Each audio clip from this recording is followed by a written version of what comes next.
Hey guys, welcome back to my channel. So guys, in this video we are basically going to be discussing about the chapter 17th in biology for class 11th. The chapter name is breathing and the exchange of gases. Yes, you heard it right people. This is the fourth part of this chapter, and in this video basically we are going to be discussing about how the respiration process is related to the neural system, and also we are going to be discussing about some of the disorders of the respiratory system, and the most important part we are going to be discussing about some of the very important question answers of this chapter. So I would recommend not to miss this video, as this video is very important, and to please watch this video till the end because there is loads of information that you're going to gain from this video. If you are new to this channel, I would like to introduce myself. I am Laisha Kohli. Please like, share and subscribe to my channel if you haven't already. So guys, without any further ado, let's get right into the video.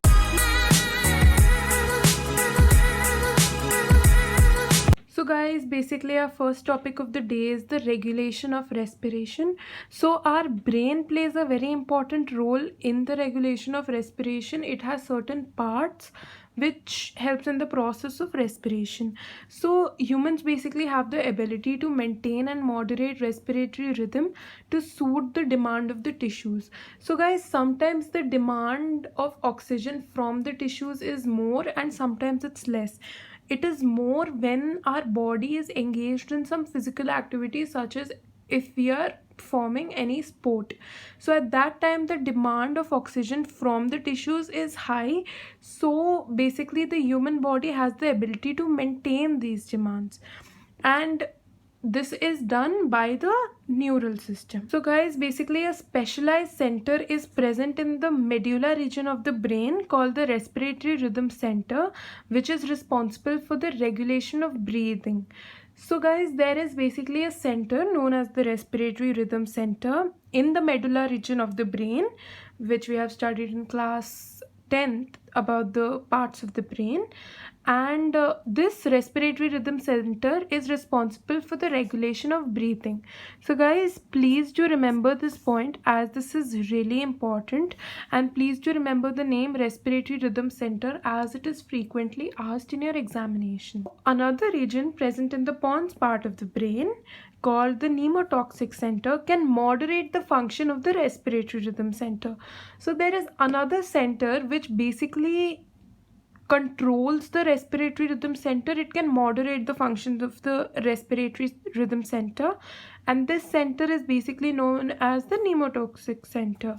So please do remember this as this is also very important.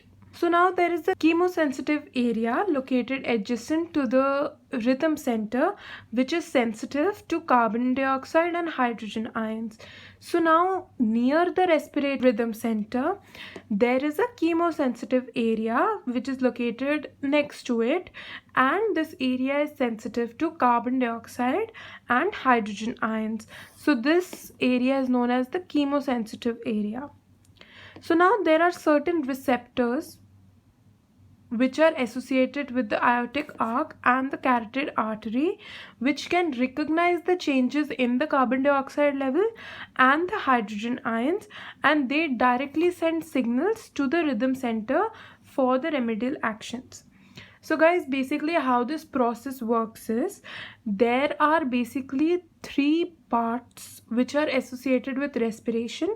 Those are the respiratory rhythm center, the pneumotoxic center, the chemosensitive area, and there are certain receptors which are present in the aortic arc and the carotid artery. Carotid artery is nothing but the artery present in the neck. So these both, the aortic arc and the carotid artery, has certain receptors which can detect the level of carbon dioxide and hydrogen ions increasing or decreasing in our body. So these receptors send a signal to the chemosensitive area, and the chemosensitive area basically gives signals to the respiratory rhythm center. When the chemosensitive area sends signals to the respiratory rhythm center, the pneumotoxic center comes into action, and this center helps in moderating or increasing the function of the respiratory rhythm center. So these three centers are basically associated or connected with each other. So guys, please do remember that when the concentration of carbon dioxide or hydrogen ions increases in the human body, the receptors detect it and send signals to the chemosensitive area. This chemosensitive area in turn sends signals to the respiratory rhythm center, and the pneumotoxic center helps in moderating or increasing the function of the respiratory rhythm center. So the main function is performed by the respiratory rhythm center. So now coming to the disorders of the respiratory system, the main disorders of the respiratory system are three disorders, that is asthma, emphysema, and occupational respiratory disorders. So guys, before we move into the respiratory disorders, I would just like to discuss about acute diseases and chronic diseases. So acute diseases are the diseases that last until a short period of time, and chronic diseases are the diseases which last for a long period of time, like a lifetime. So please remember what are acute diseases and what are chronic diseases, as it will help in the future. Now moving on to the disorders of the respiratory system. So the first disorder is asthma. So asthma is the difficulty in breathing which causes wheezing. Now asthma is caused due to the inflammation of bronchi and the bronchioles. So basically it's a difficulty in the breathing which causes wheezing, and this is caused due to the inflammation of bronchi and bronchioles. Now coming to the emphysema. What is emphysema? It is a chronic disorder, means it is a long-term disorder in which the alveoli walls are damaged. So the walls of the alveoli are damaged, due to which respiratory surface is decreased. The alveoli is the main site of diffusion or respiration. So if the alveoli walls are damaged, the respiratory surface will all obviously be decreased. So one of the major causes of emphysema is cigarette smoking.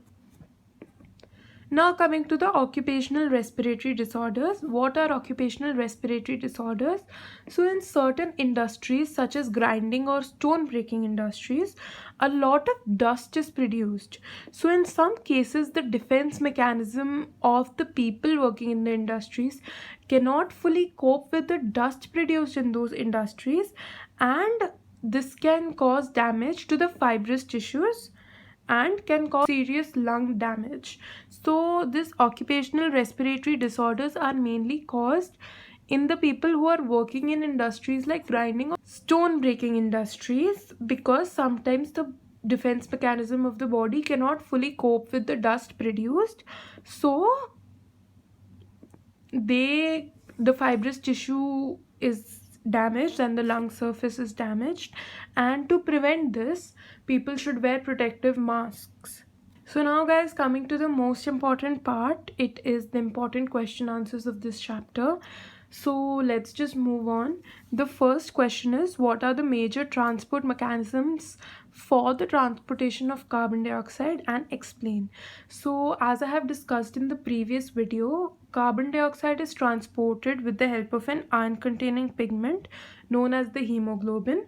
Carbon dioxide forms carb-amino-hemoglobin in a reversible manner. The carb-amino-hemoglobin gets formed at the site of the tissue and it gets dissociated at the site of the alveoli, and the carbon dioxide is transported by the blood, plasma, bicarbonate, as we have discussed in the previous video. So if you haven't watched the previous video, please do watch it. It is the part 3 of breathing and the exchange of gases. I will definitely link the video in the description below. Second question is, explain the process of inspiration under normal conditions. Guys, I have explained this full topic in the part 2 of breathing and the exchange of gases, and I have given a detailed flow chart for this question.